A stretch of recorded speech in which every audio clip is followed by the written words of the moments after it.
Hello दोस्तों, स्वागत है आप सबका मेरे यूट्यूब चैनल सो द पर।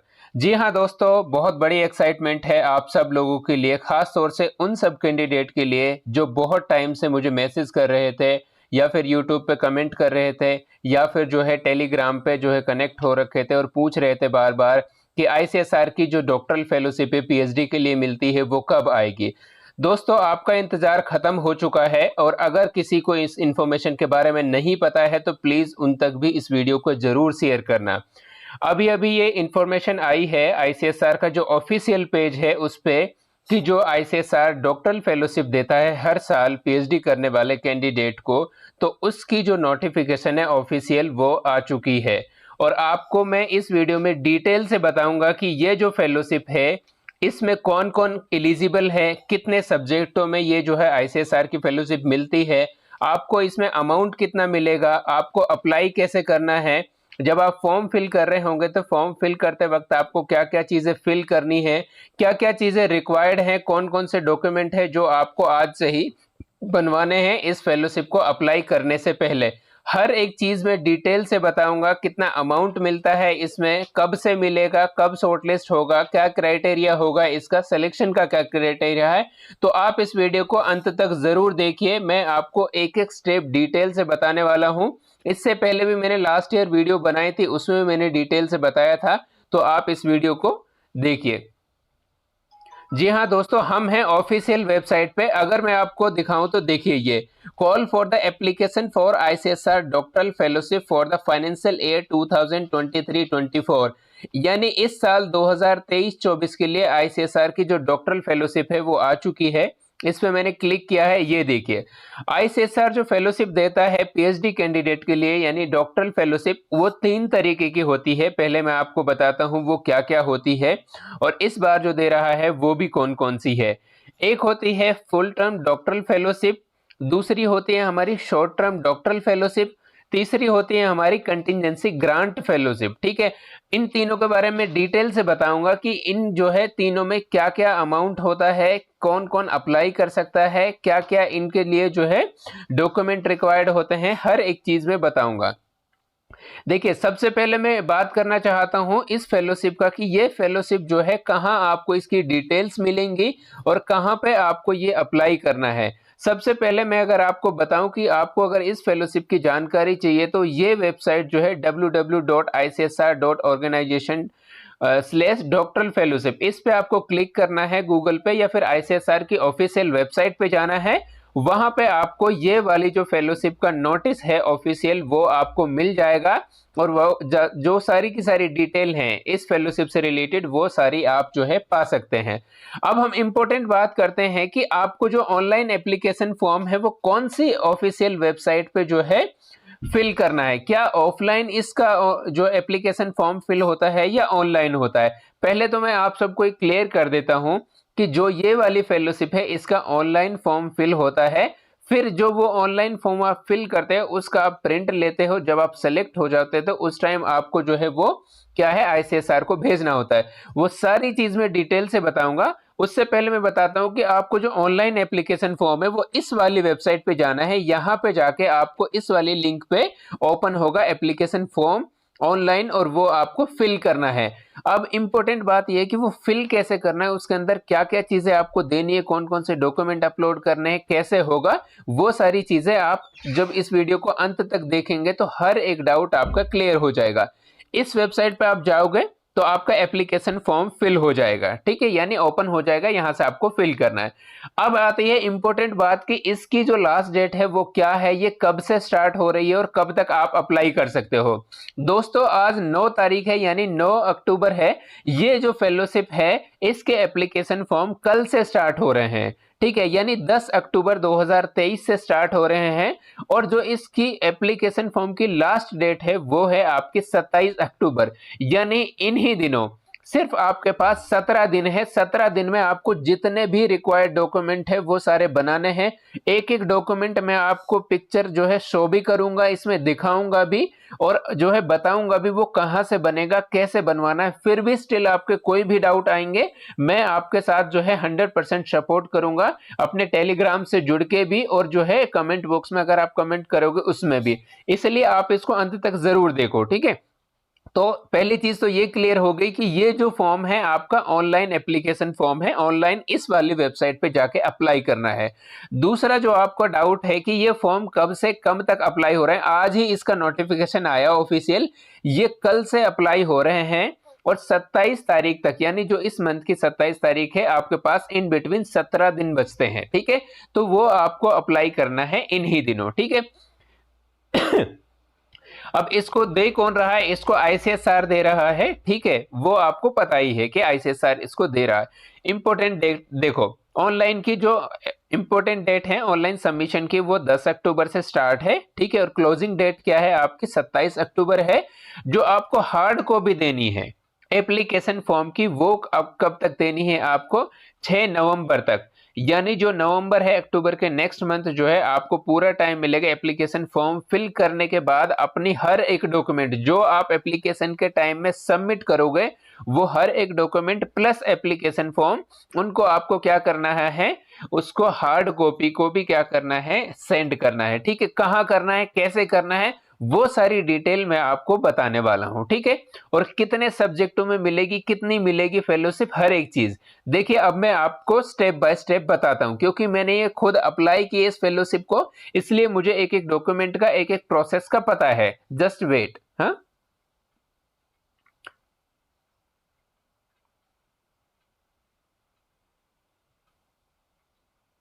देखिए मैंने सारा रिकॉर्ड रखा हुआ है फेलोशिप्स का, जो मुझे अभी मिल रही है वो भी और उसके अलावा और भी। इसीलिए मैं बार बार बोलता हूं अगर आपको कोई भी फेलोशिप के रिगार्डिंग कोई भी इंफॉर्मेशन चाहिए तो आप मेरी वीडियोस को जरूर देखना, ठीक है। और टेलीग्राम से भी जरूर जुड़ना। देखो मैं आपको दिखाता हूं आईसीएसआर की फेलोशिप में क्या क्या चीज है। स्टेप बाय स्टेप बताता हूं आपको एक एक चीज, ताकि आपका कोई भी डाउट नहीं रहेगा। सबसे पहले मैं बात करता हूं गाइडलाइंस की, कि इसके गाइडलाइंस क्या क्या हैं, ठीक है। मतलब एलिजिबिलिटी क्या है, कंडीशंस क्या है।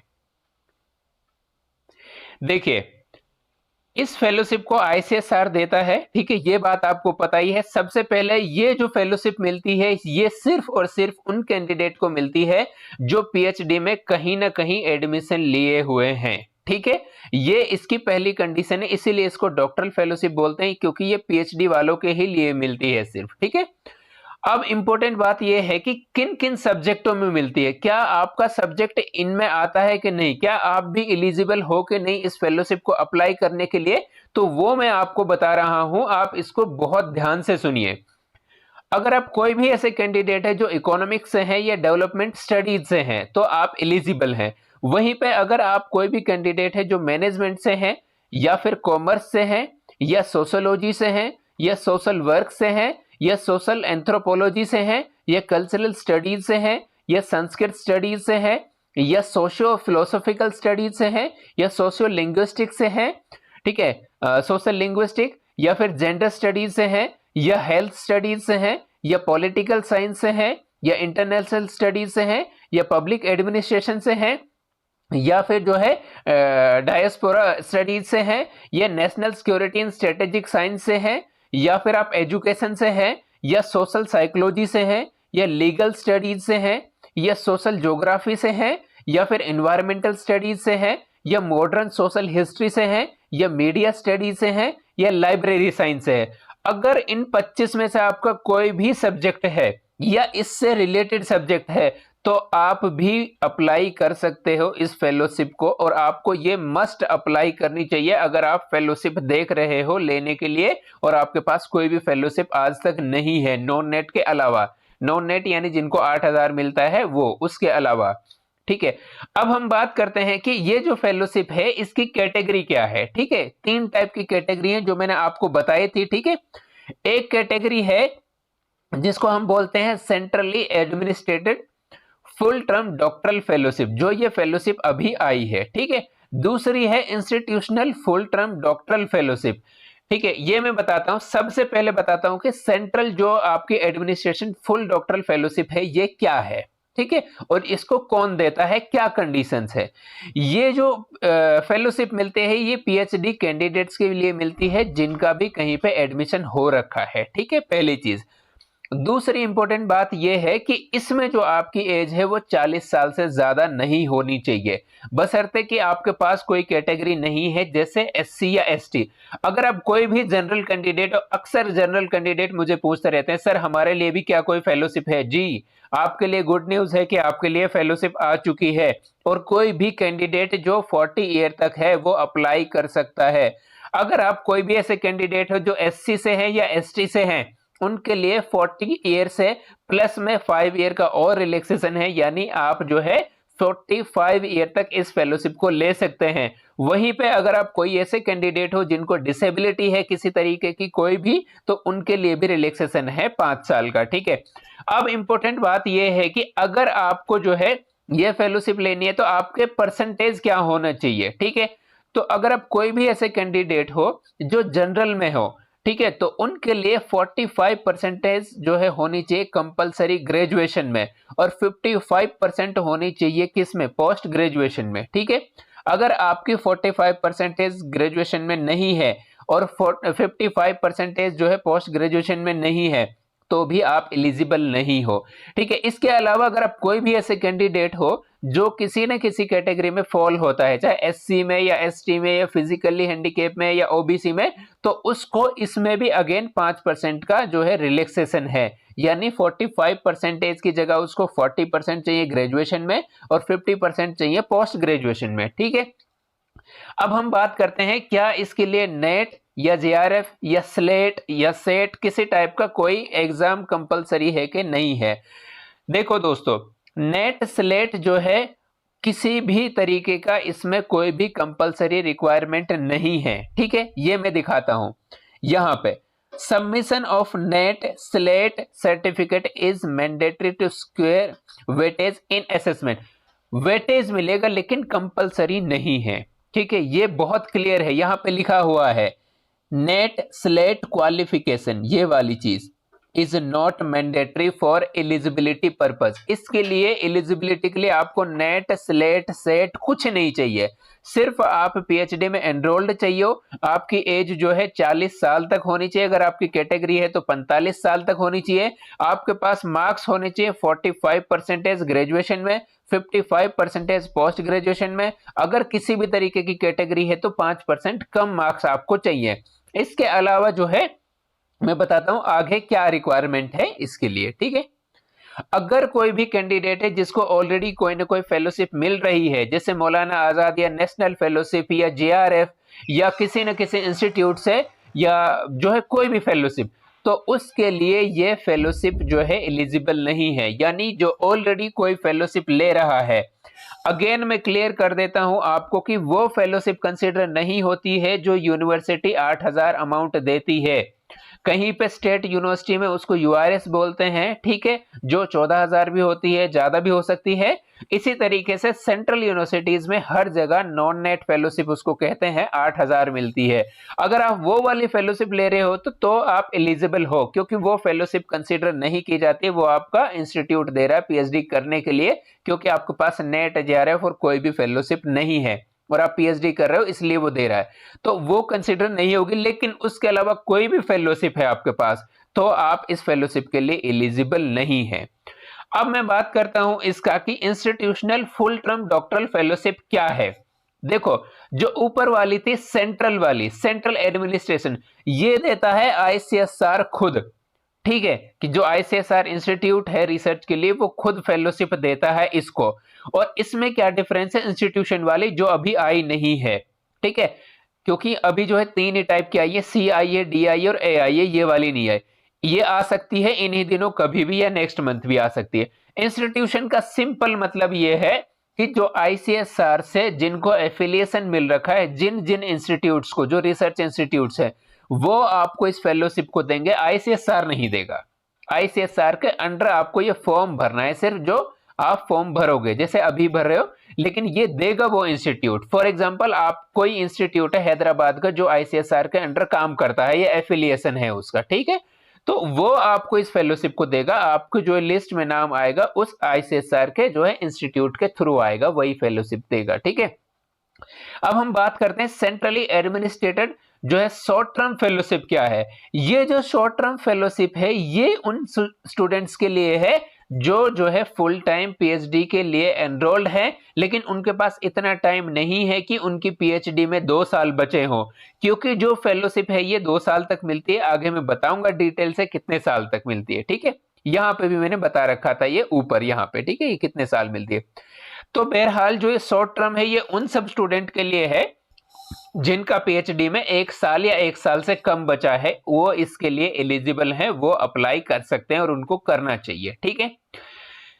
इसके बाद अब आता है हमारा कंटिजेंसी ग्रांट। बहुत सारे कैंडिडेट ऐसे हैं जिनका लास्ट स्टेज चल रही है, ठीक है, फेलोशिप की, सॉरी पीएचडी की, उनको क्या चाहिए, ग्रांट चाहिए, क्योंकि वो बहुत सारी जो है अपना पैसा खर्च कर चुके हैं रिसर्च के ऊपर। तो ये कंटिजेंसी ग्रांट के लिए है, ठीक है, कंटिजेंसी ग्रांट आपको इसमें मिलेगा। अब मैंने एलिजिबिलिटी की बात करते हैं। सेंट्रली एडमिनिस्ट्रेशन की जो एलिजिबिलिटी है वो मैंने आपको बता दी है, फिर मैं बताता हूं डिटेल से। सबसे पहले आपको एप्लीकेशन फॉर्म भरना है जो एडवर्टाइजमेंट में आया है वो वाला, ठीक है। उसके बाद क्या करना है, आपको ऑनलाइन जब एप्लीकेशन फॉर्म भरोगे, इंपॉर्टेंट चीज है कि वहां आपको एक रिसर्च प्रपोजल सबमिट करना है। सिंपली अगर उन लोगों को नहीं पता है जो पहली बार सुन रहे हैं, रिसर्च प्रपोजल का सीधा मतलब ये समझो कि आप जिस टॉपिक पे रिसर्च करने जा रहे हो अपने पीएचडी में, या जिन्होंने सिनॉप्सिस बनाई है वो सिनॉप्सिस ही मोर और लेस आपका रिसर्च प्रपोजल है। इन्होंने तरीका बताया है कि वो सिनॉप्सिस या वो रिसर्च प्रपोजल कैसे बनना चाहिए, वो मैं आपको बताऊंगा अभी, और मैंने बनाई हुई है वो भी दिखाऊंगा। तो वो आपको जब एप्लीकेशन फॉर्म फिल कर रहे होंगे उस टाइम आपको वो अपलोड करनी है, ठीक है। इसके अलावा आपको 2 एनेक्सचर जो है अपलोड करने हैं जब आप फॉर्म को फिल कर रहे होंगे। दोनों एनेक्सचर में बताऊंगा।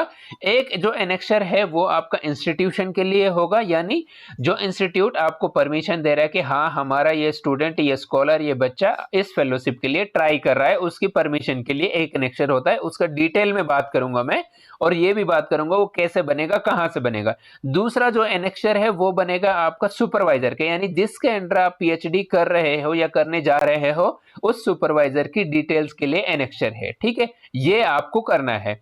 इसके अलावा तीसरी इंपॉर्टेंट जो चीज है, अगर आप सेलेक्ट हो जाते हो, सेलेक्ट होने के 15 दिन बाद, ठीक है, आपको जैसे आज लिस्ट आ गई है, आप आईसीएसआर में आपका नाम आ गया, तो 15 दिन के बाद आपको, मतलब विद इन 15 डेज आपको अपने सारे एप्लीकेशन और डॉक्यूमेंट जो है हार्ड कॉपी सेंड करनी है आईसीएसआर को।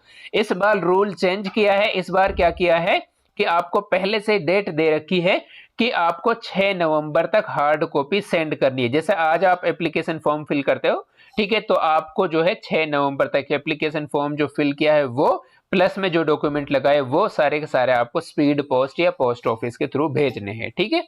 ये लिखा है हार्ड कॉपी, ये सारी चीज। अगर 15 दिन के अंदर वो नहीं गई शॉर्टलिस्ट के बाद, या जो डेट दे रखी है 6 नवंबर की, तो आपका जो फेलोशिप है वो विड्रॉ हो जाएगा, यानी कैंसिल माना जाएगा कि आप उसके लिए इंटरेस्टेड नहीं है। इसके बाद इंपॉर्टेंट चीज जो रिसर्च प्रपोजल है वो आपको बनाना है, वो इंग्लिश में भी बना सकते हैं, हिंदी में बना सकते हैं, संस्कृत में। बहुत सारे कैंडिडेट ऐसे हैं जो पिछले 6 महीने में जिन्होंने मुझसे हेल्प लिए, सर हम तो हिंदी में ही हमारी पीएचडी हुई है, पढ़ाई हुई है। तो हाँ, हिंदी में आप रिसर्च प्रपोजल बना सकते हो, सिनॉप्सिस बना सकते हो आईसीएसआर के लिए। इवन कि अगर आप संस्कृत से हो, आपको नहीं बनाना चाहते, नहीं आती आपको हिंदी इंग्लिश, तो आप संस्कृत में भी बना सकते हो। और अगर आप इंग्लिश से हो तो इंग्लिश में भी बना सकते हो। तो तीनों लैंग्वेज में आपके पास क्या है, ऑप्शन है, ठीक है। इसके अलावा क्या करना है, एप्लीकेंट्स को क्या करना है, एक अंडर द ये कुछ नहीं करना है, अप्लाई करना है सिंपली, ठीक है, अनदर स्कीम्स के लिए।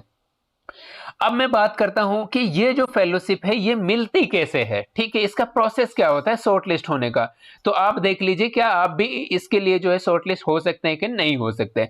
सबसे पहले आपके जो एप्लीकेशन फॉर्म है वो फिल होंगे, उनको एक स्क्रीनिंग कमेटी देखेगी एक्सपर्ट्स की, ठीक है, वो उनके बिहाफ पे क्या करेगी, आपको शॉर्टलिस्ट करेगी। इसके बाद क्या होगी, जो वो कमेटी है वो डिसाइड करेगी कि आपका जो एकेडमिक के मार्क्स हैं, जो आपके पास एक्सपीरियंस है, जो एप्लीकेशन में जो आपने रिसर्च प्रपोजल दिया है, मैं अगेन बोल रहा हूं, बार बार बोल रहा हूं कि रिसर्च प्रपोजल मस्ट है। रिसर्च प्रपोजल के बिहाफ पे ही आपको ये फेलोशिप अवार्ड होगी, इसीलिए वो बहुत अच्छे से बनाना। उसके अलावा जो डॉक्यूमेंट्स है वो मैं डिटेल से बताऊंगा इसमें कि कैसे बनाना है और कैसे बनेगा। अगर फिर भी आपको नहीं आ रहा तो मैं आपको वो शेयर कर दूंगा, ठीक है।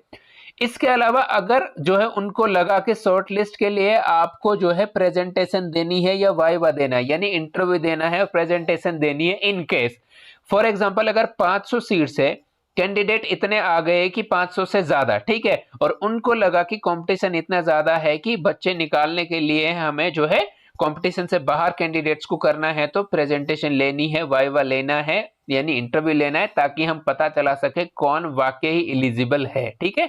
तो ये हो सकता है, लेकिन 99% इंटरव्यू प्रेजेंटेशन कुछ नहीं होता। आप एप्लीकेशन फॉर्म अप्लाई करोगे अच्छे से, मतलब हर एक चीज अच्छे से, तो आपका जो है एप्लीकेशन फॉर्म के बिहाफ पे ही सिलेक्शन होता है, ठीक है। इसके अलावा आपको क्या करना है, रिकमेंडेशन एक लेना है, रिकमेंडेशन लेटर आपको देना है, ठीक है। वो मैं बताऊंगा आपको रिकमेंडेशन क्या है, ठीक है, वो सारी चीजें। फिर जब आपका सबमिशन हो, मतलब ये हो जाता है आपका कि जब सिलेक्शन हो जाता है तो वहां से आपको एक रिकमेंडेशन लेटर मिलता है, अवार्ड लेटर मिलता है कि हाँ आपको ये फेलोशिप मिल चुकी है, ठीक है। फिर उसके बाद आपको क्या होता है कि विद इन 6 मंथ्स में आपको मेरिट लिस्ट सेलेक्ट होने के बावजूद, आज अगर फॉर्म भर रहे हो तो मैक्सिमम लिमिट, ये मत कान खाना अपने भी और किसी और के भी, ठीक है, सर कब आएगी लिस्ट, यहाँ पे क्लियरली मेंशन है 4 से 6 महीने लग सकते हैं। हमारे टाइम में हमने जुलाई में अप्लाई की थी, मुझे याद है, ठीक है, फिर वो एक्सटेंड भी हुई थी थोड़ी सी, लेकिन उसका रिजल्ट दिसंबर में आया था। तो आप फिक्स करके चलिए कि मिनिमम आप जो है 6 महीने तो चुपचाप रहिए, जब भी आएगी आ जाएगी, ऑफिशियल वेबसाइट पे दिख जाएगी, मैं इन्फॉर्म कर दूंगा आपको टेलीग्राम पे भी, यूट्यूब पे भी, ठीक है। तो मिनिमम इसमें 4 से 6 महीने लगेंगे शॉर्टलिस्ट होने में, ठीक है। उसके बाद आपका ये अवार्ड लेटर आएगा और फिर आपको अप्लाई करना है। अब आती है इंपॉर्टेंट बात कि कितने महीने कितने साल के लिए ये मिलती है। अगर आप सेंट्रली एडमिनिस्ट्रेटेड फुल टर्म जो है डॉक्टरल फेलोशिप के लिए अप्लाई करते हो, जो अभी आई है, ठीक है, 3 टाइप की आई है, जो पहली टाइप आई है, तो आपको जो ये फेलोशिप है ये 2 साल तक मिलेगी। इसमें 2 कंडीशन है, या तो आपको जिस दिन आप शॉर्टलिस्ट हो, फॉर एग्जांपल आज आपकी लिस्ट आ गई, आपका नाम आ गया, या तो आज से आपको 2 साल तक मिलेगी, फिर नहीं मिलेगी, या फिर आपका 2 साल से पहले जिस दिन पीएचडी कंप्लीट हो गई उस दिन तक मिलेगी, यानी पीएचडी जिस दिन आप थीसिस को सबमिट करोगे अपने डिपार्टमेंट में, सिर्फ उस दिन तक मिलेगी, उस दिन के बाद नहीं मिलेगी आपको ये, ठीक है। तो मोटा मोटा याद रखो कि ये 2 साल के लिए ही मिलती है, स्ट्रिक्टली 2 साल से ज्यादा नहीं मिलती है फेलोशिप। अब आते हैं इंपॉर्टेंट बात कि इसमें अमाउंट कितना मिलता है। अमाउंट अच्छा खासा है इसमें, ठीक है। जो फेलोशिप का अमाउंट है वो 20,000 मंथली आपको मिलता है 2 साल तक। तो आपको 1 साल में 2.5 लाख रुपए से ज्यादा मिलते हैं। उससे ज्यादा इंपॉर्टेंट बात क्या है कि कंटिजेंसी, यानी जो साल भर में आप किताब, बुक या फिर प्रिंटर लेते हो या कोई और चीज लेते हो रिसर्च से रिलेटेड या पढ़ाई लिखाई से रिलेटेड, नोटबुक, प्रिंट आउट, कुछ भी, एनीथिंग, तो उसके लिए आपको अलग से 20,000 रुपए मिलते हैं। इसके लिए आपको बिल देना होता है कि मैंने यहाँ यहाँ पे इतना खर्च किया है, तो 20,000 ये आपको मिलते हैं। तो सीधा सीधा आपको जो है 2,60,000 रुपए 1 साल में मिलते हैं। तो 2 साल में आपको जो है 5.5 लाख से ज्यादा पैसे मिलने वाले हैं, ठीक है। अब इसके लिए जो है इंपॉर्टेंट चीज है कि अगर आप किसी भी यूनिवर्सिटी से हो, किसी भी कॉलेज से है, तो आपको एक बोनाफाइड सर्टिफिकेट देना होगा। और दूसरी बात है कि बोनाफाइड मतलब आप एनरोल्ड होने चाहिए किसी पीएचडी में, ठीक है, कहीं पे भी किसी भी यूनिवर्सिटी में, ठीक है। अब अगर हम बात करें कि शॉर्ट टर्म, जो ये वाली तो अभी आई नहीं, शॉर्ट टर्म की, शॉर्ट टर्म कितने दिन के लिए मिलती है। The duration of the short term doctoral fellowship strictly to the 6 महीने, जो मैंने बताया था। अगर आपकी पीएचडी लास्ट स्टेज में चल रही तो ये सिर्फ 6 महीने तक ही मिलती है। आपको लग रहा है कि मेरे तो 6 ही महीने बचे हैं, मैं अप्लाई करूं कि नहीं, या फिर आज आप अप्लाई कर रहे हो एप्लीकेशन फॉर्म, तो ऑब्वियसली 6 महीने बाद इसकी लिस्ट आएगी, तो उसके बाद मेरे पास तो 6 ही महीने बचेंगे, तो आप इस फेलोशिप के लिए जरूर अप्लाई करना, शॉर्ट टर्म डॉक्टरल फेलोशिप के लिए भी, ठीक है। इसके बाद इसका अमाउंट भी सेम है, 20,000 रुपए, ठीक है। इसके साथ साथ इसमें कंटिंजेंसी आपको 10,000 मिलती है, क्योंकि जो कंटिंजेंसी मिलती है वो 6 महीने की 10,000 मिलती है, अगले 6 महीने की 10,000, तो टोटल 1 साल की 20,000 मिलती है।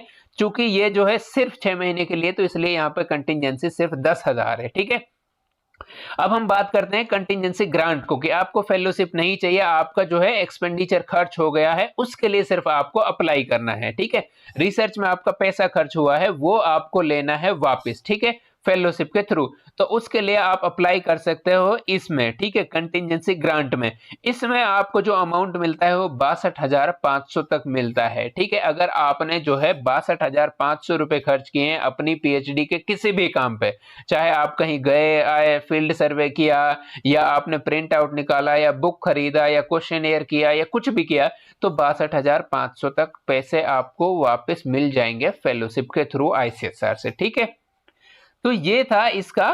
ठीक है, कि मतलब ये कितने अमाउंट के लिए मिलती है, क्या मिलती है। अब मैं बताता हूं अगर इसमें कोई और इंपॉर्टेंट चीज है तो बताने लायक। ठीक है, कुछ चीजें हैं इसमें जो आपको ध्यान रखनी है, जैसे मैंने ऊपर भी बताया कि अगर आपको किसी भी टाइप की कोई फेलोशिप मिल रही है, तो आपको ये मैं बताता हूं कंडीशंस क्या क्या है इस फेलोशिप को, क्योंकि हो सकता है आपके साथ ये धोखा हो जाए कि आपको ये फेलोशिप मिले और आपको बोले कि यार ये तो बड़ा झंझट है, क्या है।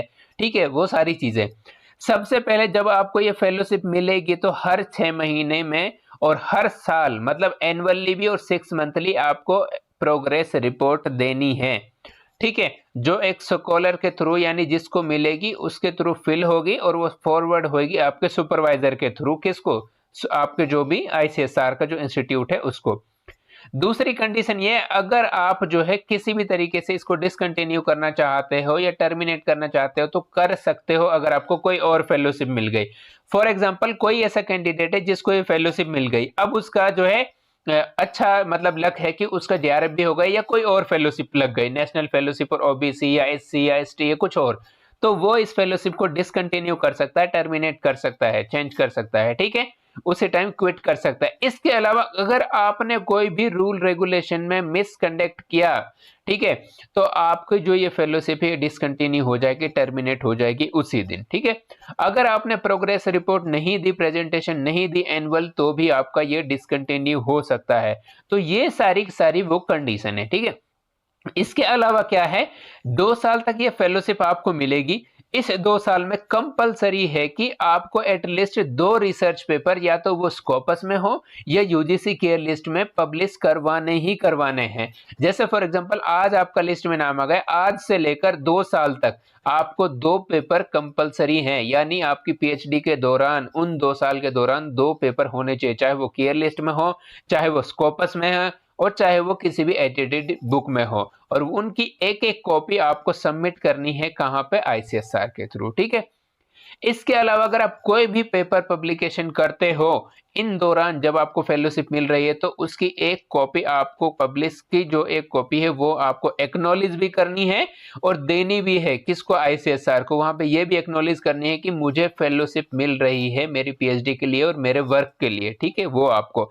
इसके अलावा जब आपकी पीएचडी कंप्लीट होगी तो उस टाइम आपको थीसिस की एक कॉपी आईसीएसआर को सबमिट करनी है, ताकि वो रिकॉर्ड दिखा सके कि हमने फला बच्चे को आईसीएसआर की डॉक्टरल फेलोशिप दी थी इस टॉपिक पे है और ये उसकी थीसिस है। ठीक है, वो उसको कुछ नहीं करते हैं, लेकिन वो आपको कंपलसरी सबमिट करनी है। ठीक है, तो ये सारी चीजें हैं। ठीक है, अब मैं बताता हूं इसके अलावा अगर कोई चीज इंपॉर्टेंट है, सबसे इंपॉर्टेंट है अब इसमें जो मैं बताने जा रहा हूं आपका, एक तो डॉक्यूमेंट्स है वो मैं आपको डेफिनेटली बताऊंगा। इसके अलावा है कि आपको इसमें रिसर्च प्रपोजल देना, ये सबसे मस्ट है। मैं भी दिखाऊंगा आपको अपना रिसर्च प्रपोजल, आप इसको लास्ट तक देखिए, इसीलिए मैंने बोला था। एक आपको रिसर्च प्रपोजल बनाना है यानी सिनॉप्सिस बनानी है, जब आप एप्लीकेशन फॉर्म को फिल कर रहे होंगे तो उसी टाइम आपको कॉलम मिलेंगे खाली खाली ऐसे ऐसे, वहां पे आपको एक एक चीज को कॉपी करना है। जैसे फॉर एग्जांपल पहले टाइटल के लिए कॉलम मिलेगा, वहां से कॉपी पेस्ट आपको कॉपी करना है या टाइप करना है, फिर आपको एब्स्ट्रैक्ट को कॉपी करना है, फिर लिटरेचर रिव्यू को, फिर ऑब्जेक्टिव को, फिर थीसिस को, वगैरह वगैरह जो भी है, मतलब जो आपके थीसिस के जो ऑब्जेक्टिव है उन सब चीजों को। अब जो है वो कितने पेजेस में होनी चाहिए और कितने वर्ड्स में होनी चाहिए। रिसर्च प्रपोजल आपका 3,000 वर्ड का ही होना चाहिए, ये कंपलसरी है। ठीक है, सिर्फ 3,000 वर्ड का। उसका जो फॉर्मेट है वो क्या है, सबसे पहले आपका रिसर्च प्रपोजल का टाइटल होना चाहिए, फिर उसके बाद एब्स्ट्रैक्ट होना चाहिए। टाइटल का कोई वर्ड लिमिट नहीं दे रखी यहाँ पे, लेकिन जितना छोटा हो उतना, ठीक है। यहाँ लिख रखा है proposal should be clear, meaningful and the confirmed topic reflected the scope of the study, ठीक है। स्कोप ऑफ द स्टडी क्या है। दूसरी चीज है कि एब्स्ट्रैक्ट, आपको जो एब्स्ट्रैक्ट है वो बनाना है 300 वर्ड्स में। उसके बाद आपको इंट्रोडक्शन देना है, वो भी 300 वर्ड्स में ही देना है, ठीक है। तो उसमें आपको क्या क्या चीज देनी है इंट्रोडक्शन में, जैसे थ्योरेटिकल बैकग्राउंड हो गए, क्या क्या थ्योरीज हैं जिन्होंने इसके बारे में कहा, जो आपका टॉपिक होने वाला है या है, ठीक है। इंपेरिकल यानी कितनी उस पे जो है काम हुआ है प्रैक्टिकली फील्ड पे, ठीक है, वो आपको बताना है। उसके अलावा आपको लिटरेचर रिव्यू देना है। लिटरेचर रिव्यू 20 लिटरेचर देने, यानी 20 रिसर्च पेपर का या बुक का आपको रिव्यू करना है। उसमें से क्या होना चाहिए, 10 जो उसने कंपलसरी दे रखा था एप्लीकेशन फॉर्म में, 10 होना चाहिए नेशनल लेवल के, 10 होने चाहिए इंटरनेशनल लेवल के, ठीक है। और वो भी कितने वर्ड्स में होने चाहिए, 400 वर्ड्स में होने चाहिए। इसके अलावा आपको रिसर्च गैप लिखना है कि आप जो रिसर्च करने जा रहे हो उसमें क्या गैप है जो आप फिल करोगे अपनी पीएचडी के रिसर्च से, ठीक है, जो आज तक किसी ने नहीं किया। और वो भी आपको 200 से 300 वर्ड में फिल करना है, ठीक है। इसके अलावा आपके जो स्टडी है, जो ऑब्जेक्टिव, उसके जो है ऑब्जेक्टिव क्या है, ठीक है, क्या क्या करना चाहते हो, वो आपको यहाँ पे लिखने हैं 100 से 150 वर्ड्स में। इसके अलावा रिसर्च क्वेश्चन क्या है, क्यों करना चाहते हो, क्या क्या हाइपोथेसिस है आपके, यानी टेंटेटिव स्टेटमेंट क्या है, क्या टेस्ट क्या करना चाहते हो, वो आपको लिखनी है कितने में, 250 से 300 वर्ड्स में। इसके अलावा आपको रिसर्च मेथोडोलॉजी लिखनी है कि आप रिसर्च कैसे कैसे करोगे, कितना सैंपल होगे, कहाँ से लोगे, क्या मॉडल यूज करोगे, क्या टेक्निक यूज करोगे, क्या सैंपल का तरीका होगा, वगैरह वगैरह हर चीज उसमें आएगी। इसके अलावा आपको लिखना है इनोवेशन, यानी जो आपकी जो रिसर्च है वो कैसे इनोवेटिव है, जो अलग है लोगों से, पाथ ब्रेकिंग कैसे है, यानी जो लोगों ने आज तक नहीं किया वो आप कैसे करोगे, वो आपको लिखना है यहाँ पर 150 से 200 वर्ड में। इसके अलावा आपको लिखना है प्रपोज्ड आउटकम। प्रपोज्ड आउटकम का सिंपली मतलब है कि आपकी जो स्टडी है उससे क्या क्या फायदा होगा, क्या क्या निकल के आएगा, ठीक है। कि भाई आप जो है कितने पेपर छाप लोगे उससे, कितने पेपर पब्लिश कर दोगे, क्या बुक पब्लिश करोगे, क्या क्या होगा, क्या क्या चीजें आप कब तक करोगे, ठीक है। इसके अलावा न्यू डाटा, क्या आपकी जो स्टडी है वो नया डाटा जनरेट करेगी कि नहीं, जो आने वाले रिसर्चर हैं या आपकी फील्ड में। इसके अलावा आपको क्या बताना है कि जो आपकी स्टडी है उसका कंट्रीब्यूशन क्या होगा सोसाइटी के लिए, ठीक है, कि वो सोसाइटी की किस प्रॉब्लम को कैसे जो है सॉल्व करेगी। इसके अलावा लास्ट जो पॉइंट है वो आपको बताना है कि जो आपकी स्टडी है, ठीक है, क्वार्टरली उसका क्या प्रोग्रेस होगा। फॉर एग्जांपल आज आप खड़े हो जो है अक्टूबर में, तो अक्टूबर से लेकर हर 3 महीने बाद आप क्या की प्रोग्रेस क्या होगी। जैसे कि पहले 3 महीने में मेरा कोर्स वर्क होगा, अगले 3 महीने में मैं जो है सिनॉप्सिस बनाऊंगा, उससे अगले 3 महीने में रिसर्च का जो लिटरेचर रिव्यू है, अपने से रिलेटेड मतलब स्टडीज हैं, जो बुक्स हैं, जो रिसर्च पेपर्स हैं, रिपोर्ट्स हैं, ठीक है, जनरल्स है, डेटा है, जो वो सारे पढ़ूंगा। तो क्वार्टरली आपका क्या प्रोग्रेस रहने वाला है टेंटेटिव, वो आपको देना है, ठीक है। अब इसके अलावा आपको दो ये अवार्ड लेटर, ये फॉरवर्डिंग लेटर है, वो आपको फिल करने हैं। अब मैं वो बताता हूं एक एक करके क्या क्या कैसे कैसे होगा, कौन कौन से डॉक्यूमेंट का, ठीक है। देखो, सबसे पहले आपको इंस्टीट्यूट से एक एनेक्सर, जो इंस्टीट्यूट का एनेक्सर है वो फिल करना है। मैंने अपना भरा हुआ है तो इसलिए आपको आसानी हो जाएगी, आप पॉज करके देख सकते हो। ये आपको बनवाना है head of the university. Head of the university या तो आपका वीसी होगा या तो आपका रजिस्ट्रार होगा। जैसे मेरे यहाँ पे रजिस्ट्रार है तो रजिस्ट्रार ने यहाँ पे साइन कर रखे हैं, ठीक है। लेकिन जो ये एनेक्सर है इस पे रजिस्ट्रार ऐसे साइन नहीं करेगा। या कॉलेज है, कॉलेज का प्रिंसिपल है, या कोई इंस्टीट्यूट है रिसर्च का, तो उसका जो भी जो है head of the department, sorry, head of the जो इंस्टीट्यूट्स है वो कैसे करेगा। इस साइन के लिए आपको क्या करना होगा, जो फॉरवर्डिंग लेटर आपको लेना है, यानी जो परमिशन लेनी है इंस्टीट्यूट के थ्रू कि हमारा बच्चा इस फेलोशिप को अप्लाई कर रहा है, ये वो लेटर है, ठीक है। ये फॉरवर्डिंग लेटर दे रखा है, एनेक्सर दे रखा है आपको, ये आपको वहां से डाउनलोड करना है ऑफिशियल वेबसाइट से, ठीक है। नीचे दे रखा है जहां हम अभी डिटेल देख रहे थे, क्या लास्ट डेट है, वो सब चीजें, ठीक है। तो ये आपको कैसे साइन करेगा, इसके लिए आपको एक चीज करनी है, एक एप्लीकेशन लिखनी है। वो एप्लीकेशन क्या लिखनी है, देखो, ये एप्लीकेशन आपको लिखनी है कि आप ये डायरेक्टर ऑफ R&D को लिख रहे हो, जो आपका रिसर्च एंड डेवलपमेंट ब्रांच का जो डायरेक्टर है उसको, वो इसको फॉरवर्ड करेगा किसके लिए, जो आपका हेड ऑफ द इंस्टीट्यूशन है उसके लिए। सब्जेक्ट क्या है आपका, फेलोशिप है ICSR की, क्या चाहिए क्यों चाहिए, आपका नाम, ठीक है, आप कौन से डिपार्टमेंट से हो, और उसके बाद आप बोल रहे हो कि ICSR की फेलोशिप के लिए, इस पर्पज के लिए मुझे ये फॉरवर्डिंग लेटर चाहिए इंस्टीट्यूशन से, ठीक है। तो वो उसके फेवर में फिर क्या करेंगे, वो उसको फॉरवर्ड करेगा, जो आपका डायरेक्टर ऑफ R&D है वो फॉरवर्ड करेगा हेड ऑफ द इंस्टीट्यूशन का। फिर इस एप्लीकेशन के साथ आपको एक चीज और लगानी है जो मैं आपको बता रहा हूं, देन वो आपको साइन करेगा। देखो वो चीज क्या है, क्योंकि मुझे मांगी थी तो इसलिए मैं बता रहा हूं हर एक चीज डिटेल से, अगर कोई आपसे कुछ कहे तो ये चीज और लगानी है एप्लीकेशन के साथ, हाउ टू अप्लाई, कि कौन सी फेलोशिप के लिए लगा रहे हो आप, अप्लाई कर रहे हो, उसका डिटेल सिर्फ एक पेज ये वाला लगाना है हाउ टू अप्लाई वाले पे, ठीक है। क्योंकि इसमें कंडीशन दी हुई है कि आपको एनेक्सर देना है इंस्टीट्यूशन से, ये वाला, ठीक है। तो इस वजह से ये लगाना है आपको, ठीक है। तो ये हो गया आपका। अब दूसरा एनेक्सर जो है वो सुपरवाइजर का है।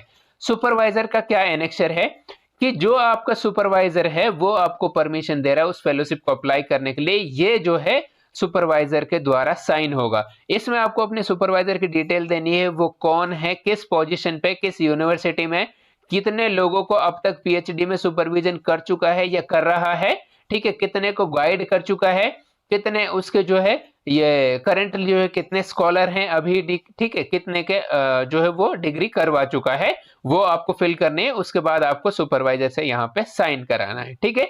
ये हो गया आपका एनेक्सर 2। इसके अलावा आपको क्या करना है, एप्लीकेशन मैंने आपको बताई दी है कि क्या लिखना है। अब जो है, अगर आपके पास कोई भी, जब आप एप्लीकेशन फॉर्म फिल कर रहे होंगे तो आपने कोई भी वर्कशॉप लिया हो, जैसे फॉर एग्जांपल के लिए मैं बता रहा हूं, मैंने ये ICSR का 10 डेज का रिसर्च मेथोलॉजी वर्कशॉप लिया हुआ है, ऐसे ऐसे मैंने बहुत सारे लिए हुए।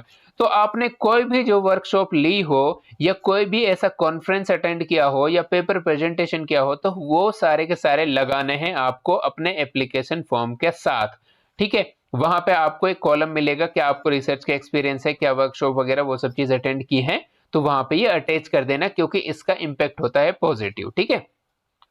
इसके अलावा आपको क्या करना है, ये आपका एप्लीकेशन फॉर्म है, ये इंपॉर्टेंट है, मैं बताता हूं ये कैसे कैसे फिल करना है। देखिए, सबसे पहले आपको ये सारे कि कौन सी फेलोशिप के लिए आप अप्लाई कर रहे हो, 3 टाइप के फेलोशिप है।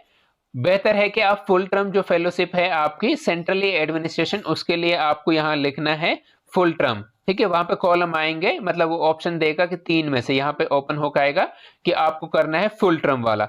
फिर आपको अपना सब्जेक्ट बताना है कि कौन सा सब्जेक्ट, जो मैंने 25 सब्जेक्ट गिनाए थे उसमें से कौन से में आते हो, अपना नाम, अपना जो है एड्रेस, कि कहां पे आपका एड्रेस है, ठीक है, जो कम्युनिकेशन कर सकता है ICSR आपसे। परमानेंट एड्रेस क्या है, वो सारी चीजें, डेट ऑफ बर्थ वगैरह वगैरह, ये आपकी सारी पर्सनल है। यहां पे आपको अपनी कैटेगरी, इंपॉर्टेंट है कि आपकी कैटेगरी क्या है वो आपको फिल करनी है, जैसे OBC है या EWS है या SC है, ST है या फिजिकली हैंडीकैप है, वो आपको फिल करनी है। यहाँ पे कैटेगरी के जस्ट आगे आता है फिजिकली हैंडीकैप, अगर आपको ऑप्शन नहीं मिले आप घबराएं नहीं, तो यहाँ पे ही होता है वो ऑप्शन, ठीक है। इसके अलावा आपको अगर कोई भी फेलोशिप मिली हो, ठीक है, यस करना है, अदरवाइज आपको नहीं मिले इसलिए आप इसको अप्लाई करोगे तो नो नो करना है। ये सारा सारा आपकी जो है PhD की डिटेल देनी है कि PhD रजिस्ट्रेशन कहाँ हुआ है, सेंट्रल यूनिवर्सिटी जैसे मेरे यहाँ हुआ, तो आपका जहां पे भी हुआ है वहां आपको।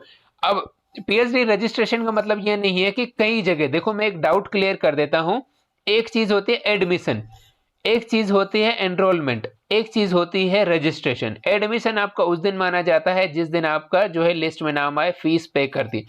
एनरोलमेंट आपका उस दिन होता है जिस दिन आपने जो है डिपार्टमेंट को ये किया, ज्वाइन किया, उस दिन एनरोलमेंट नंबर मिलता है आपको, जो भी मिलेगा XYZ। फिर रजिस्ट्रेशन होता है, किसी का होता है पहले ही दिन से जिस दिन एडमिशन लिया है, किसी का होता है जिस दिन एनरोलमेंट लिया है यानी डिपार्टमेंट ज्वाइन किया है, किसी का होता है कोर्स वर्क होने के 1 साल बाद, ठीक है, DRC BRC के थ्रू। तो इसको आप ये मत लीजिए, अगर आप कोई भी ऐसे कैंडिडेट है जो PhD में है, कहीं पे भी एडमिशन ले चुके हैं, तो आप एलिजिबल हैं, लेकिन उसके लिए कुछ कंडीशंस है जो आपको फिल करनी होंगी, ऐसे ही नहीं अप्लाई कर सकते हो, ठीक है। वही मैं बता रहा हूं, इसीलिए बोल रहा हूं बार बार। आपको बताना है कि आपका रजिस्ट्रेशन कैसे हुआ। जैसे मेरा जिस दिन एडमिशन हुआ उसी दिन रजिस्ट्रेशन है, तो मैंने लिखा यहाँ पे उसी दिन का डेट। मेरा जो डेट ऑफ सबमिशन क्या होगी, मैंने लिखी है अपनी की जो मेरा मैक्सिमम जो टाइम है जिसमें मेरी सबमिट होगी, यानी एक्सपेक्टेड मेरा 3 साल का जो यहाँ रेजिडेंसी है मैंने वो लिखी है, लेकिन आपको अपने हिसाब से लिखनी है, 3 साल, 5 साल, 7 साल, जितना भी है। यहाँ पे आपको अपने सुपरवाइजर की डिटेल देनी है, कौन सुपरवाइजर है, क्या डेजिग्नेशन है, स्पेशलाइजेशन किस सब्जेक्ट में है, उसका एड्रेस क्या है, उसका कॉन्टेक्ट नंबर क्या है, आईडी क्या है, वो सारी चीज देनी है।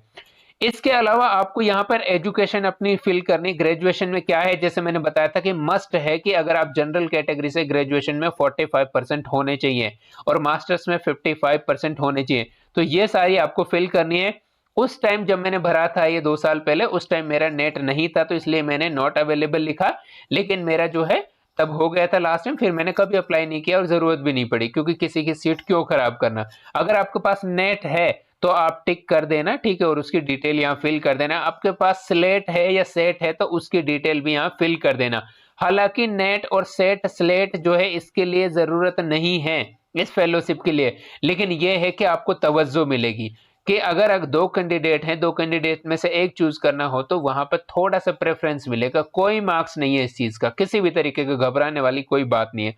अब आती है इंपॉर्टेंट बात जो मैं बार बार बोल रहा हूं, रिसर्च प्रपोजल। उसके लिए आपको ऐसे कॉलम मिलेंगे। पहला आपको देखा यहां पूछ रहा है टॉपिक क्या है, तो मैं इसमें टॉपिक कॉपी किया, आप भी यहाँ कॉपी करोगे जो आप रिसर्च प्रपोजल जो आपने बनाया होगा या सिनॉप्सिस बनाए होगे, वहां से टाइटल उठाओगे और यहाँ लगाओगे। फिर आपको उसके नीचे क्या लिखना है, यहाँ पे ये लिखना है कि आपके अगर कोई पेपर है कि नहीं। उस टाइम मेरा जो है जस्ट नेक्स्ट मंथ आया था दूसरा, उस टाइम तक एक था, तो आपका पेपर कहाँ पे पब्लिश हुआ उसकी सारी डिटेल देनी है। आपका एक भी हो सकता है, एक से ज्यादा भी हो सकता है, वो आपको बताने हैं यहाँ पे। इसके अलावा आपको अपनी यूनिवर्सिटी की डिटेल देनी है कि यूनिवर्सिटी की डिटेल क्या है, ईमेल आईडी क्या है, वेबसाइट क्या है, ठीक है, एफिलिएशन कहाँ से है, वो सारी चीज देनी है, ठीक है, अगर कॉलेज में है तो कॉलेज की। इसके अलावा अब आते हैं इंपॉर्टेंट चीज जो मैं बार बार बोल रहा हूँ, research proposal, details of the research proposal. जब आप एप्लीकेशन फॉर्म भर रहे होंगे तो यहाँ पे आपको आएंगे डिटेल्स ऑफ रिसर्च प्रपोजल। पहला ही जो कॉलम आएगा वो आएगा टाइटल क्या है, यहाँ पे आपने टाइटल कॉपी कर दिया। फिर दूसरा कॉलम आएगा एब्स्ट्रैक्ट का, ये लिखा आएगा जो ब्लैक में ये लिखा आएगा, और ये आपको फिल करना है कि एब्स्ट्रैक्ट क्या है। एब्स्ट्रैक्ट आपका 300 वर्ड से ज्यादा नहीं होना चाहिए, जैसे मेरा ये एब्स्ट्रैक्ट है।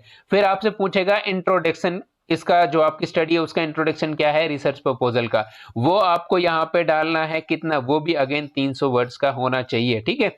फिर आपको बताना है नेक्स्ट चीज क्या, जो मैं बार बार बता रहा था कि रिसर्च में जो आपने लिटरेचर रिव्यू पढ़े हैं अपने काम से रिलेटेड, 20 पेपर यानी 20 पेपर या बुक का आपको लिटरेचर रिव्यू देना है जिसने आपके टॉपिक के बारे में स्टडी की है, कुछ बताया है, जिसमें से 10 होने चाहिए नेशनल लेवल के और 10 होने चाहिए इंटरनेशनल के। फॉर एग्जांपल अगर आपकी कोई स्टडी है, for example women empowerment and panchayati raj, या जो है politic reservation in women reservation in political representation and women empowerment, तो उससे रिलेटेड 10 ऐसे काम देखने, ऐसी थीसिस या फिर बुक या फिर पेपर देखने जिन्होंने इंडिया में काम किया हो इंडिया लेवल पे, और 10 देखने हैं आपको इंटरनेशनल लेवल पे उस टॉपिक से, ठीक है, ये आपको करना है यहाँ पे। इसके अलावा क्या करना है आपको, जो रिसर्च गैप है यानी जो आप फिल करने चाह रहे हो कि कैसे आपके स्टडी का रिसर्च गैप है, वो आपको यहाँ पे फिल करना है। इसके अलावा आपको जो ऑब्जेक्टिव है आपके स्टडी के, कितने ऑब्जेक्टिव क्या क्या आप फिल करना चाह रहे हो, वो आप यहाँ पे डालोगे, ठीक है। इसके अलावा आपके रिसर्च के जो क्वेश्चन है यानी क्यों क्यों करना चाहते हो, क्या करना चाहते हो, कैसे, तो वो आपको यहाँ पे फिल करने हैं।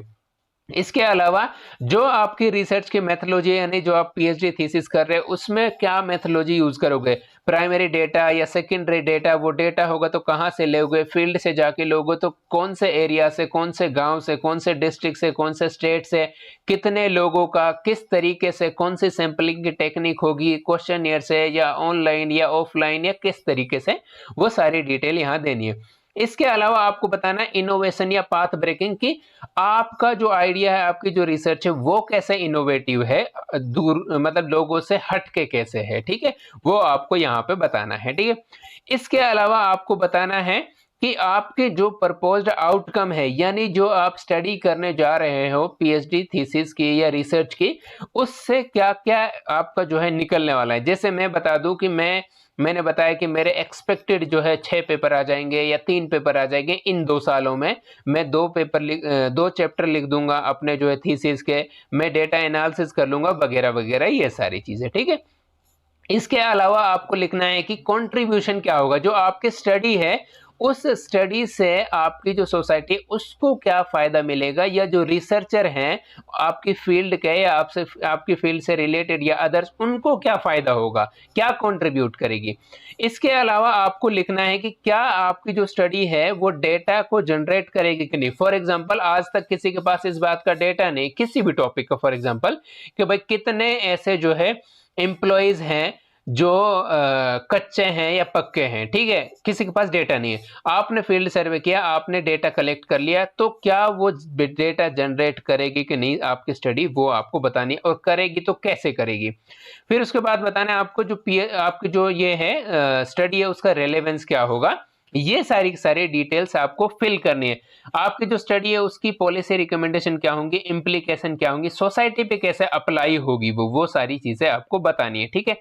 इसके अलावा आपको लास्ट में क्या बताना है कि आपको क्वार्टरली प्रोग्रेस, यानी जो आपकी स्टडी है एक्सपेक्टेड हर 3 महीने बाद आप अपनी प्रोग्रेस कहां देखना चाहते हो इन 2 सालों में, जो आपको आईसीएसआर जो है फेलोशिप देगी। यानी ये 6 क्वार्टर, सॉरी, ये आपको 8 क्वार्टर के लिए पैसे देगी, ठीक है, क्योंकि 2 साल में 8 ही क्वार्टर होते हैं, तो 8 क्वार्टर में आपका प्रोसेस कहां से कहां पहुंच जाएगा, ठीक है, वो आपको बताना है। इसके अलावा लास्ट में आपको यहाँ पे डिक्लेरेशन देनी है, ठीक है, और आपका ये फॉर्म फिल हो जाएगा। अब देखो इसमें क्या क्या डॉक्यूमेंट्स है जो आपको फिल मतलब जो है अटैच करने हैं। पीएचडी रजिस्ट्रेशन सर्टिफिकेट अभी बताऊंगा मैं कैसे बनेगा और अभी शो करूंगा, ठीक है। एज सर्टिफिकेट, जिसमें आपको 10th का सर्टिफिकेट देना है, एज सर्टिफिकेट वो होता है। अगर आप किसी भी कैटेगरी से, एससी से, एसटी से, या ईडब्ल्यूएस से, या फिजिकली हैंडीकैप से, या ओबीसी से, तो आपको उसका सर्टिफिकेट भी लगाना है, ठीक है। अगर आप कोई भी ऐसे हो पीएच से हो तो पीएच का भी लगाना है। अगर आपका नेट जेआरएफ कुछ क्लियर है, यानी नेट वाले अगर कोई कैंडिडेट है तो वो भी आपको टिक करना है और उसका जो है अपलोड भी करना है। सेट स्लेट अगर कोई भी आपने ऊपर जो है लिखा है क्वालिफिकेशन में तो उसको भी टिक करना है। इसके अलावा मास्टर्स का जो सर्टिफिकेट है वो, मास्टर्स की जो डिग्री है वो, ये मैं अगेन बता रहा हूं, मास्टर्स का सर्टिफिकेट, यानी मैं बात कर रहा हूं जो लास्ट सेमेस्टर का रिजल्ट आया है, या एग्रीगेट रिजल्ट, या डीएमसी कह लीजिए, या डिग्री कह लीजिए। डिग्री और जो है सर्टिफिकेट दोनों अलग चीज हैं। मास्टर्स की जो एग्रीगेट डिग्री आती है, जो 1 साल बाद आती है, 2 साल बाद, वो डिग्री भी चाहिए और आपका सर्टिफिकेट भी चाहिए। इसी तरीके से अंडर ग्रेजुएट का डिग्री भी चाहिए, सर्टिफिकेट भी। अगर नहीं भी होगा तो दोनों जगह एक ही चीज को अप्लाई कर देना जो आपके पास हो। जैसे सर्टिफिकेट आपके पास से डिग्री नहीं आई, सिर्फ आप उसको ही अप्लाई कर देना, दोनों जगह मतलब उसको अपलोड कर देना, ठीक है। इसके अलावा एक जो आपको एनेक्सर है फॉरवर्डिंग लेटर, जो आपको सुपरवाइजर के थ्रू है आपने फिल करवाया है, वो आपको इसमें अपलोड करना है, अटैच करना है। इसके अलावा जो आपने यूनिवर्सिटी से यानी हेड ऑफ द इंस्टीट्यूशन या फिर यूनिवर्सिटी से लिया है वो आपको अटैच करना है। अब मैं बात करता हूं जो सर्टिफिकेट ये बच गए ऊपर वाले, वो क्या क्या बनवाने हैं आपको, ठीक है। देखिए ये सिनॉप्सिस है, ये मैं आपको शेयर भी कर दूंगा, जिस भी कैंडिडेट को चाहिए टेलीग्राम पे ज्वाइन कर लेना मुझे, और टेलीग्राम पे ज्वाइन करके मुझे देख लेना। ये जैसे टाइटल हो गया, ये इसका एब्स्ट्रैक्ट हो गया, ये जैसे इसका इंट्रोडक्शन हो गया, ठीक है, क्योंकि ये सीक्रेट है इसलिए थोड़ा जल्दी कर रहा हूं। ये लिटरेचर रिव्यू है, ये आपको डालना है। इसके अलावा ये रिसर्च गैप हो गया आपका यहां तक। फिर आपका जो ऑब्जेक्टिव है वो डालने हैं, फिर आपका जो हाइपोथेसिस है वो डालने हैं। इसके अलावा जो रिसर्च मेथोलॉजी है वो डालनी है। फिर उसके बाद आपका टूल टेक्निक्स, वो रिसर्च मेथोलॉजी का ही पार्ट है। पाथ ब्रेकिंग क्या है वो डालना है। आउटकम क्या होगा आपका वो डालना है। कोई डेटा जनरेट होगा कि नहीं होगा वो बताना है। एक्सपेक्टेड कंट्रीब्यूशन क्या होगा एग्जिस्टिंग स्टडीज के लिए या आपके फील्ड में वो बता। इसके अलावा रेलेवेंस क्या है सोसाइटी का वो बताना है। इम्प्लीकेशन क्या है वो बताना है, ठीक है, सोसाइटी में कैसे इंप्लीमेंट करोगे या फिर रियल लाइफ में कैसे। और लास्ट में आपको क्वार्टरली बताना है, जैसे मैंने लिखा है यहाँ पे कि फर्स्ट क्वार्टर में मेरा टॉपिक अप्रूव हुआ कहाँ से, डीआरसी से, सेकंड क्वार्टर में ये हुआ फलाना ढिमकाना। तो ये सारी चीजें आपको बतानी है, ठीक है। अब मैं बताता हूं इसके अलावा कि अगर आप कोई भी कैंडिडेट है ओबीसी से, तो आप ओबीसी का सर्टिफिकेट बनवा लेना। अगेन मैं बता रहा हूँ, ये दूसरी तीसरी बार और दूसरी तीसरी वीडियो में बता रहा हूँ, ओबीसी सर्टिफिकेट 1 साल से ज्यादा एप्लीकेबल नहीं होता।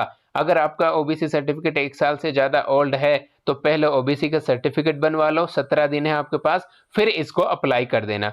इसके अलावा मोस्ट इंपॉर्टेंट चीज, अगर आपने कोई पब्लिकेशन की डिटेल दी है तो पब्लिकेशन का आपको सर्टिफिकेट वहां पे क्या करना होगा, अपलोड करना होगा। ठीक है, जैसे मेरे पास ये सर्टिफिकेट है ये वाला, तो मुझे ये अपलोड करना पड़ा था। ठीक है, या आपके पास कोई और भी है तो वो।